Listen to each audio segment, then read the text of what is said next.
नमस्कार. आज आपण एका मुंबईतल्या ड्रायव्हरच्या जगात डोकावणार आहोत. रमेश. हो. आपल्याला जी माहिती मिळाली आहे म्हणजे मैं रमेश हूँ मुंबई का ड्रायव्हर, हं, त्यातून त्याचा अनुभव समोर येतोय. हं, तर हा रमेश 2011 मध्ये आलेला, हं. बिहारच्या छपरा गावातून.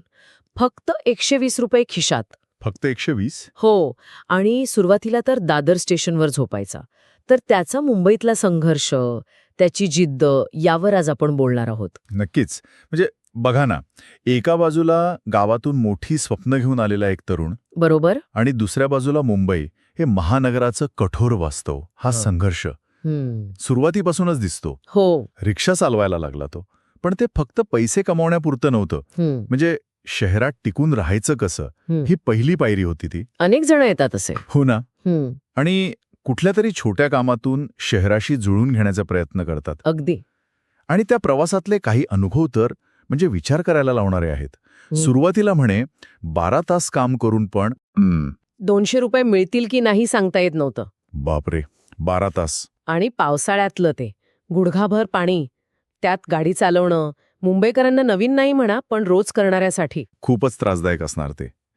पण या शारीरिक कष्टांपेक्षा जास्त बोचणारी गोष्ट कोणती असेल तर? तो अपमान. हो, तो प्रवाशांनी केलेला अपमान. तेरे जैसे लोग ही शहर गंदा करते हैं, हे ऐकल्यावर काय वाटलं असेल त्याला? खरंय. म्हणजे किती किती टोचलं असेल ते. नक्कीच. शारीरिक कष्टांपेक्षा हा भावनिक आघात जास्त खोलवर जातो, नाही का? हो. पण त्याही पुढे जाऊन रमेशचं स्वतःच्या मनाशी बोलणं ते जास्त प्रभावी आहे. मैं शहर गंदा नहीं करता, मैं तो इस शहर को चलाता हूँ. अगदी. ही फक्त प्रतिक्रिया नाहीये. हा स्वतःच्या कामातून आलेला स्वाभिमान आहे. शहराच्या जडणघडणीत आपलं पण महत्त्व आहे हे ओळखणं आहे. बरोबर. स्वतःचा मान टिकून ठेवणं. हा आत्मसन्मान महत्वाचा. आणि याच माणसाला बघा ना गंमत, एका लहान मुलीने सुपरमॅन म्हटलं. हो. आणि त्याचा सगळा थकवा गेला म्हणे. किती टोकाचे अनुभव येत नाही? एकदम. एका बाजूला अपमान, दुसऱ्या बाजूला हे असं अनपेक्षित कौतुक. हेच तर जगणं आहे का? पण मला अजून एक मुद्दा महत्वाचा वाटतो त्याच्या गोष्टीतला, तो म्हणजे त्याचं मूक साक्षीदार असणं. कसं काय? तो दिवसभर लोकांच्या गाड्यांमध्ये असतो, त्यांच्या गप्पा, त्यांचे मूड्स, फोन कॉल्स, सगळं ऐकतो. अच्छा, म्हणजे तू इतरांच्या आयुष्यात नकळतपणे सामील होतो. बरोबर. तो नुका एक चालता फिरता आरसा बनतो शहराचा, ज्यात लोकांची प्रतिबिंब दिसतात. पण गंमत काय माहितीये? काय?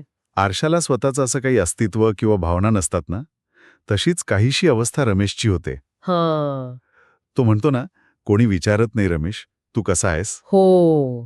हे खूप महत्वाचं वाक्य आहे. हे वाक्य शहराच्या धावपळीत त्याचं एक व्यक्ती म्हणून असलेलं एकटेपण, त्याचं अदृश्य असणं, हे अधोरेखित करतं. शहराला चालवणारे हे हात दुर्लक्षित राहतात बहुतेकदा. अगदी. म्हणजे तो इतरांना त्यांच्या मंजिलपर्यंत पोहोचवतोय, पण स्वतःच्या भावनिक गरजा किंवा त्याचं अस्तित्व याची दखल घेतली जात नाहीये असं त्याला वाटतंय. हो. आणि हा जो निरीक्षकाचा रोल आहे ना, यामुळे त्याचा एकटेपणा अजून गडद होत असेल कदाचित. असू शकतं. तरीही त्याचा शेवटचा विचार तो खूप आश्वासक वाटतो मला. कोणता? मी ठीक आहे, मी चालत आहे, आणि जोपर्यंत मी चालत राहीन, शहर पण चालेल. यात प्रचंड संयम आहे आणि एक प्रकारची काय म्हणतात त्याला अटळ सकारात्मकता नाही. स्वीकार्यता म्हणू शकतो का? हो, स्वीकार्यता आणि तग धरून राहण्याची वृत्ती. त्याला माहितीये, मी थांबलो तर शहराच्या गतीवर परिणाम होईल. बरोबर. आणि ही फक्त रमेशची गोष्ट नाहीये खरं तर. नाही.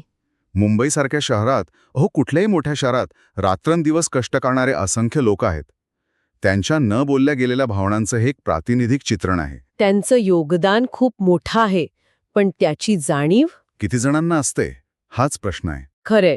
रमेशची ही कथा शहराच्या धावपळीमागे जे असंख्य चेहरे आहेत, जे शांतपणे काम करत शहराला ऊर्जा देत राहतात, पण स्वतः मात्र कुठेतरी मागे राहतात. हो, त्यांची आठवण करून देते. आणि हीच गोष्ट आपल्याला एका विचाराकडे घेऊन जाते, नाही का? म्हणजे बघा, रमेश जसा इतरांच्या आयुष्याचा नकळत साक्षीदार बनतो, तसा आपण आपल्या रोजच्या आयुष्यात ज्या सेवा घेतो त्या देणाऱ्या व्यक्तींशी फक्त कामापुरतं बोलतो. हो, की माणूस म्हणूनही त्यांची दखल घेतो.